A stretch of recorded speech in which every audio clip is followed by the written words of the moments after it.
Who do I call if it ain't you? Tell me who to call if it ain't you. Okay. Yeah. Your video is perfect. Whatever setup it is that you have going on over there is like... Thank you. I did go to 3 different spots in the studio today to be like, is this it? Nope, this is it? Okay. Love the background. It's Thank perfect. you. Thank you so much for joining us today. Yeah, happy 420. Happy Monday. Excited to be here. Yes, happy 420, everybody. I will let everyone know who just joined in the chat. I know everyone's like just hopping on. We're going to be talking to Meryl Montgomery, who's down here. And per usual, if you have any questions while she and I are jumping into the conversation, go for it. There's a question mark button down at the bottom. Just click that. We'll both see your questions, or you can let us know in the comments. I know some of y'all got some long form questions. Don't be shy. We got you today. All right. Why don't we just jump into it? Because I feel like, you know, so many people, this is like top of mind for today. Totally. All right. So first question I want to get into. What inspired you to get into the cannabis space in the first place? Yeah, so it's sort of a long story. You know, my business partner and I, we had been building our careers for about 10 years in marketing and advertising in different spaces. My business partner is a creative genius, I think, but she is. And so she's been in the agency world here in Portland, and I had been in New York on more of like the ad tech and digital strategy side. And we both were catching up over drinks. We went to college together, and we were catching up over drinks and sort of lamenting about how we felt like we were giving so much of ourselves to these companies, and it was great for those companies, but we felt a little bit like we were in an emotionally abusive relationship. Like, I've been there before. yes, like giving and giving and giving and not really feeling seen or validated in what we were doing. And so Valerie had been smoking herbal blends and concepting the brand and the product for a few years now, and this was in 2016. And we were catching up over drinks one summer, and you know, she told me about it, and I was like, that sounds amazing. When you get that started, let me know, and I'd love to like be involved in the marketing element of it. And about a month later, like I remember it so distinctly, I was walking down Madison Avenue, and it just like hit me. I was like, why don't we just do this now? Like, why not now? It was like 2016 summer, and it just felt like it was a really good time, and we figured, you know, it wasn't going to do any good waiting. And so we just got started. And it had come with a little bit of like, you know, at that point, like I said, I was feeling really unhappy at work, and I had had like many breakdowns in the bathroom stall where I was like crying in the bathroom stall, trying to get my shit together before I leave, like go outside. And I was like, I have spent almost a decade building a career that I just don't feel like I love. Like, it just doesn't feel like this is contributing to society in the way that I was wanting to. And so I thought back up to all the jobs that I had in my career, and even like outside of my career, just like what jobs have I done that make me happy, not necessarily make me a lot of money. Because up until that point, I'd been all about that paper. Like, full transparency. I was like very focused on getting like to a salary level and getting to like a status where I thought I needed to be by a certain point, but it wasn't necessarily what brought me joy. And so when I thought about, you know, the things that I really loved, the first thing that I thought of was when I was selling weed in college. And sort of that epiphany of like, oh my God, I loved selling weed. This job I had, like it fulfilled me in so many different ways. In combination with Valerie telling me about the brand and the product, it all happened within like a few weeks of one another. Oh, wow. And it just felt right. So we decided, you know, she allowed me to come on as a co-founder, and we started really building.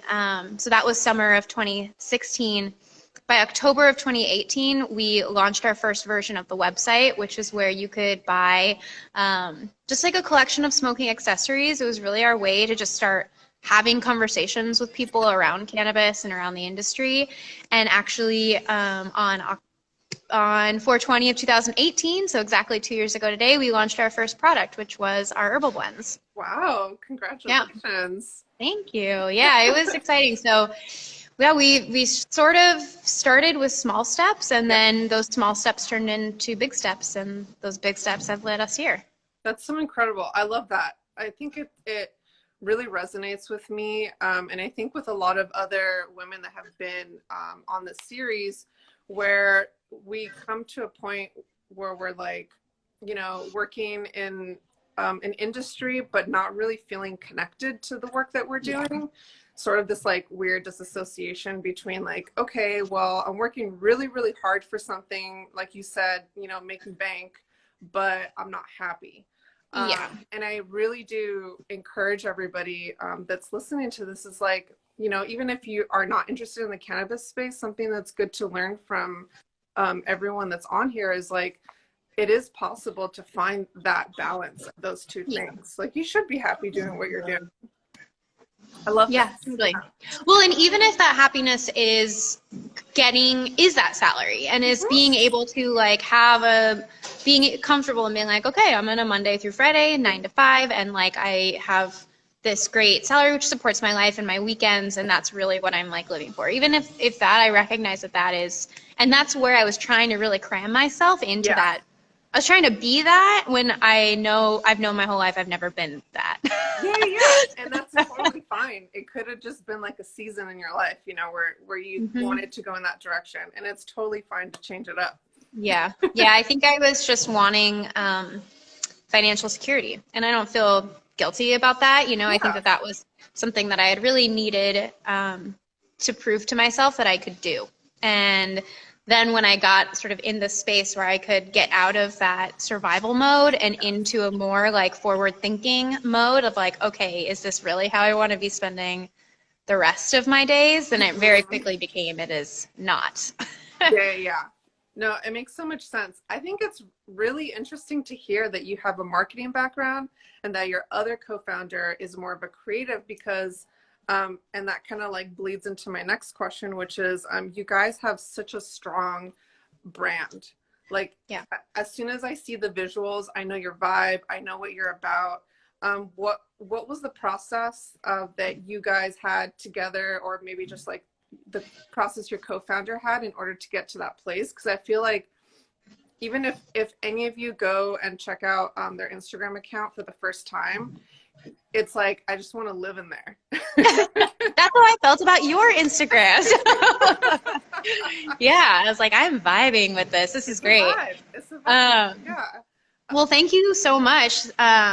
You know, I would say, I mean, it is definitely Valerie. Like the brand has always began and ended with her. And she has such an incredible vision, I think, for the brand. And like what I've noticed on the sidelines of this creative process with her is that, you know, we talk a lot about like the lifestyle that we live, and Valerie and I were friends before we were co-founders. So we really bonded over music and culture and arts and travel and a lot of different elements that brought us together as friends.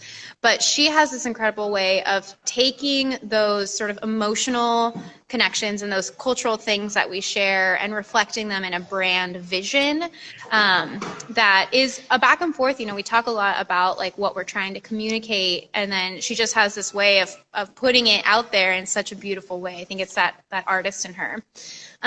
We do also work with a creative and design agency. So they're a creative duo called Famous Charm. Oh, cool. And they have done an incredible job of, like taking sometimes when you're working on something, you're so close to it, right? It's hard to see the big picture when you are so close to it. And so they've done an incredible job of really like taking our feedback and being like, okay, we're fucking weird, and like we know that we're weird, so like how can we be expressing this weirdness in ways that are like accessible and not alienating? And they are a very gifted design duo to be able to help us bring that vision to life. They've worked on other cannabis brands that we really admire and respect. So Sierra, the dispensary, and Electric Lettuce, they both worked on those brand visions as well. So we felt comfortable and we could trust sort of their process as well. Yeah, that's great. I think like those other brands, if you guys want to look, check them out too. It's very like friendly, Yeah. but like in a cool way, not too cool. Yeah. You know, and I think that's what I really like about your branding. And I also noticed that like, speaking of like, you know, this creative vibe that you guys have, it seems like you've also aligned yourself with all these creative collaborations with artists and organizations that are creative adjacent, you know. Was that always part of the plan when you were building the company, or did that just kind of like happen organically? I don't remember the chicken and the egg, which one came first, but our artist relationships have always been really important to us. It has been, you know, we've always kind of kept one foot in the art and artist community. And so it's been the network that I think, one, we had access to. Yeah. But two, it was really important for us to be able to promote that. So even our first artist partnership was with Stoneware, who's in this chat right now. Hey, Ariel. Hey.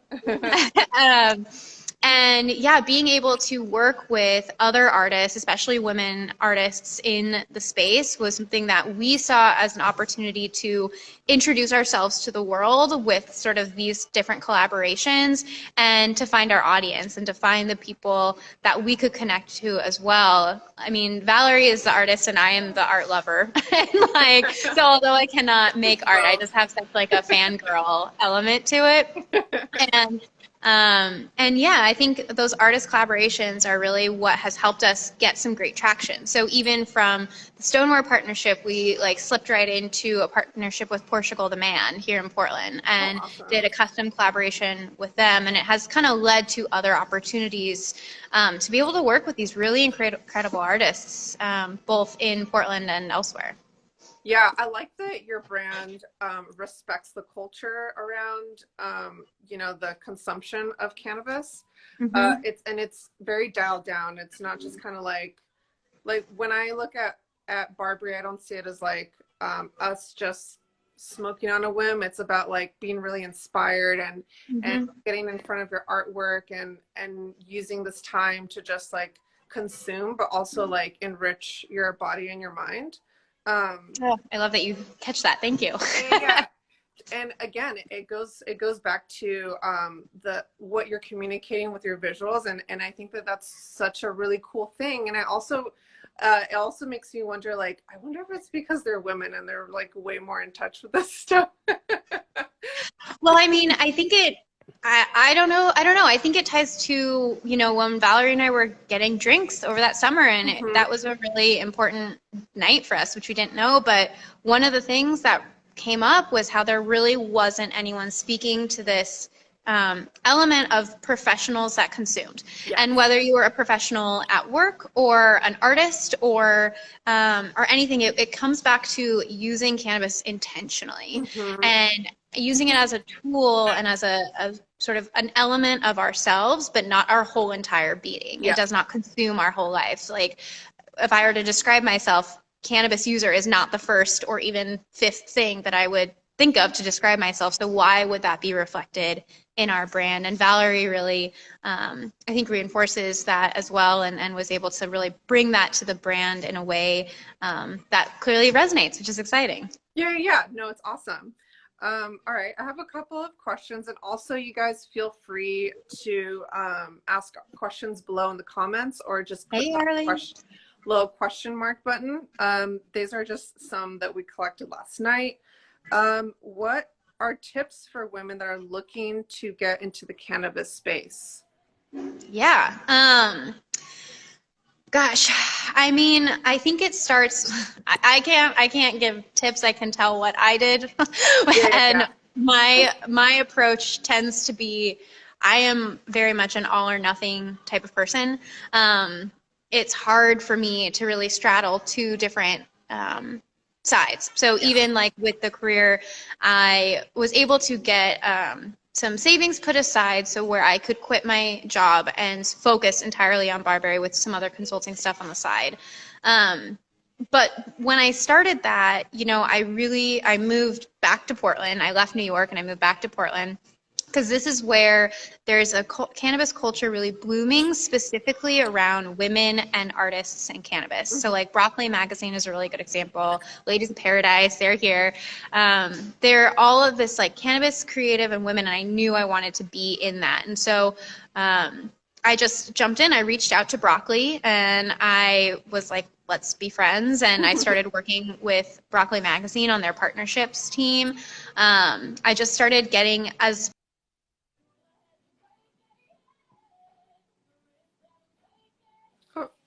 Can we freeze?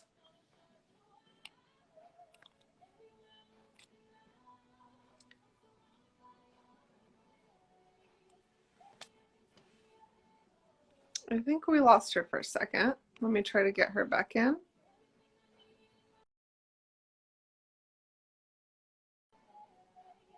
All right, give me 1 second, y'all. Yeah, we'll get her back in here.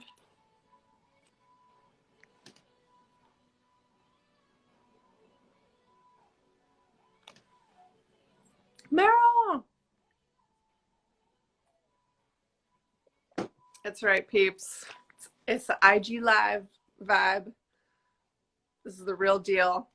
In the meantime, while we wait for her to pop back in, go ahead and shoot me some questions, y'all. Meryl's amazing. Thank you.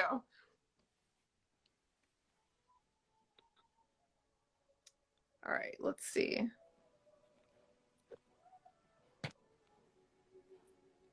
We will make this work. The New York story. Really. Hey girl, we lost you for a minute. I know, sorry, my internet just died. Just get deep into it. Yes, technical difficulties happen to the best of us, Nicole. I know. Okay. I don't know where you lost me, or if No, we should where just did we leave her? You were giving us some pointers from your experience. Right. You had met Broccoli Mag. You guys decided to become besties. Yeah. I mean, we really, you know, Valerie and I, we went to the launch of the Broccoli Mag back in December of 2018. Or maybe it was 17 actually.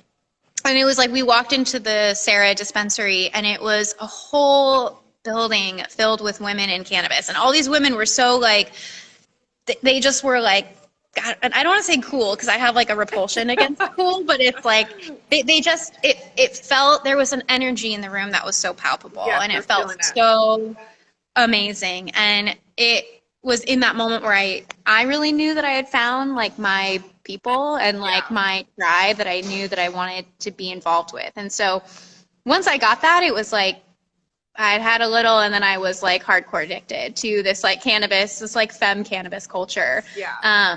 And I just dived right in. I think if you're interested in getting involved with cannabis, then kind of figuring out how you want to contribute and like what your skills are, even if it's not what you do for your career, and finding brands like us or like Broccoli or Ladies of Paradise or whoever, and reaching out to them and just saying like, hey, I love your brand.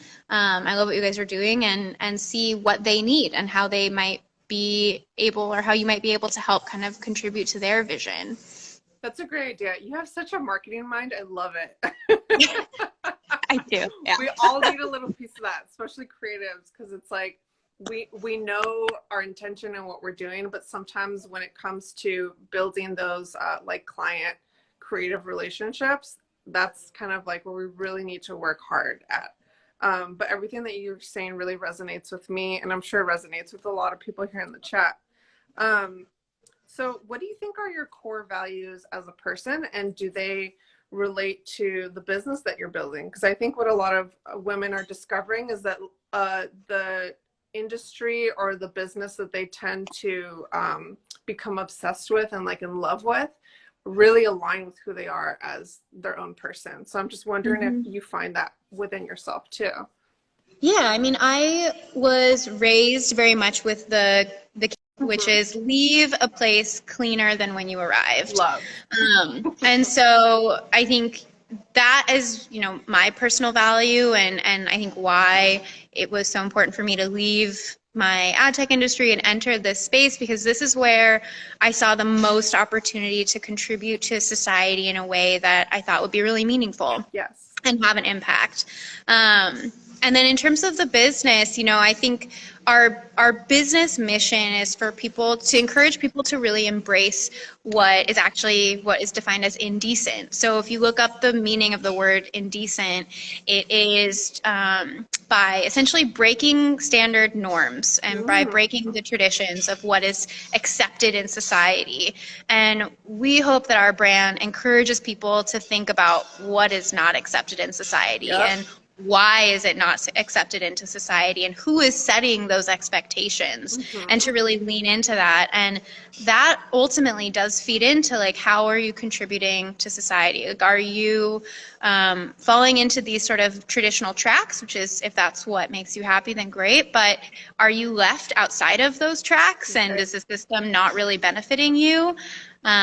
Because once you kind of identify that, then you can see like, okay, then the rules are set for certain people to win. So where can I be breaking the rules, and how can I be doing that? And that's really what our brand is about, is finding those opportunities and finding those rules to break in really meaningful ways. I love that. Everything about, yes, more hearts. You got all the hearts right there. That's amazing. What do you think is like, did you have a personal relationship with cannabis before you even thought about like getting into this business space, or, you know, what was that like? Totally. I mean, you know, since college, I feel like, you know, I had a pretty open access to alcohol in high school. So I kind of think that like high school is when I got those like drinking experimental days done, because college is where I really started experimenting with cannabis in a lot of different ways. And Valerie and I, my co-founder, this is really one of the things that we really bonded over, was incorporating cannabis into our study life, into our college life in various different ways, and how that made an impact. And so I've been a regular cannabis consumer, like almost daily, since college, since sophomore year of college. So, you know, over 12 years, 15 years ago, or however long ago that was. Yeah. And so it's been a pretty normal part of my life, which is why it felt so weird that there wasn't a brand at the time speaking to people that were like functioning and creating and contributing to society, but also in cannabis. There was such a stigma that like you can't be both, like a professional and a cannabis consumer. Because I was like, I'm living that. I'm trying to do that right here. And in college, I had just moved to New York my sophomore year of college, or junior year of college, and did an exchange program there. So I didn't know anyone there. And so in order to smoke for free, because that was a goal of mine, I wanted to be able to smoke for free and to meet people. And so I started selling weed in college as a way to do that. And it was great. I learned the importance of finding the right market. I started selling to one athlete, and that one athlete led to selling to all of the sports teams on campus. And so we like turned our dorm room into like a little place where like athletes could come hang out. So we had like a Nerf basketball hoop taped to our wall and a little key, and like, you know, I would always smoke people out when they would come pick up from me, because I wasn't interested in making money. I was interested in meeting people. So I would charge people less than everyone else was, and I just fell in love with it. I fell in love with how cannabis connected me to other people, how it created this space where we could just hang out and be friends, but I was also able to smoke for free and make money and not have to really be anchored around it. And yeah, I kind of fell in love with it. And then over the last 10 years, I just kept that habit in my life, and it's been an evolving process for me. I think when weed was legalized, there was a bit of a like, oh my gosh, it's legal and now everyone is like smoking and it's so available, and I sort of had to recalibrate my own consumption habits and really start asking myself, okay, am I realigning to that intention? Like, what is the intention of right now? Am I smoking right now just because it's my habit to be smoking right now? Right. Or is this actually serving me in my day? So yeah, I'll take breaks every once in a while, but I tend to always find my way back to it. Yeah, it's cool hearing that it started more as like you creating an experience for people and like a place to hang out and probably just like be themselves around you. Totally. Yeah, and I totally see that reflected in your brand. Like we said earlier in the chat, for those of you that just got in here, I really like how Barbari's speaking directly to creative professionals and how it's more about consumption with intention. It's not really just like, this is me, this is the only thing I do all day, which is like I don't think it's the truth for anyone that's using your goods, to be honest, because it's kind of like you're buying specific things in order to have like a really awesome experience. Yeah, and it also, is a single star in the constellation of all of our interests. So yeah. Guys, we have a couple of minutes left. Can you believe it? We're almost done. Please, if anyone has any extra questions, I know a lot of y'all DM'd me last night, but for all of you that are just joining in, just go ahead and pop us a cue and we'll get to you. I got a couple more questions here from our DMs. Let's see. We kind of covered the creative and artist community. There are quite a bit of designers that are interested in getting into the cannabis space, specifically like the branding space. Yeah. Do you have any suggestions for how designers can get connected with a lot of these cannabis companies? And I know specifically people are interested with working with more people of color. Yeah, so important. I think the best thing is to kind of create a little map. So, and once you start following these accounts and getting involved in the space, you can kind of see which cannabis accounts are owned by women of color or people of color, or even queer owned, or any sort of alt community, right? You can start to get connected with them. So Instagram is a really great source to help find those. Our brand specifically, we work almost exclusively with other women of color, people of color owned businesses or queer owned companies. And so a lot of times our accounts are connected or linked to that. So if you go through and find other recommendations through us, it's just good to kind of start building out that map in your mind and just reaching out to them directly and say, I really love what your mission is, or what, whatever that thing that appeals to you is about them, and just introducing yourself. And I think, as a brand, we're always looking for other creative collaborations. We're always looking for other creatives in the space to work with. And it's always just great to know who is available and who is on the radar. I think it's a really systemic problem, especially here in Portland, where the creative world is so large and so connected, to get sort of in this all white man track because a lot of the creative industry here is a lot of white men. And being able to intentionally break out of that and finding brands and companies that represent the opposite of that and just making themselves known helps us as the brand find other creative sources to be able to work with outside of the referrals or the industries that we might already know from our experience. Totally. Yeah. And, I always say it's not that we're not out there. Yeah, just takes exactly. a lot of work to exactly. go and say like, hey, what's up? Yep. We definitely had that even with our own brand development. It was really important for us to work with female photographers, women of color, and, it delayed our process in some ways, but it was important for us to be able to find ways and find opportunities to work with this talent, because we knew it was out there. But it is a very much, I would say, like word of mouth referral based industry. And so if we're only getting referrals from one type of people, we need help knowing who all is out there, which is why I think what you're doing is so cool. Like being able to represent and have a connection. We're excited to be brand friends with you. Totally. Yeah, me too. And I think following up with what Meryl just mentioned, like it's so important when you're in the beginning stages of building your business or your brand, or even like when you're branding yourself as a creative professional, all of these choices that you're making, like who do I hire, who would I bring in to like do the graphic design and my logo and like the copy, all of that becomes part of your core DNA. Exactly. As you're growing, like people will start to feel where that comes from. So think about that. Exactly. Like if your core DNA is made up of reflect you and the people that you want to shreds, yes. Yes, tree shreds. We love tree shreds. Yes. I'm gonna start keeping it professional, so you'll see more blazers coming up. I feel impressed that you. Yeah, ladies, like the DNA of your company 100% matters.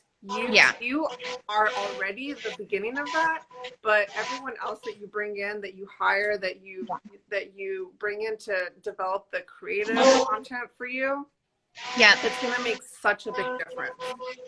Yeah, and I mean, we knew that. Sorry, my studio mate's got some production going on in the background. Sorry about that. This will be over in a little bit, Yvonne.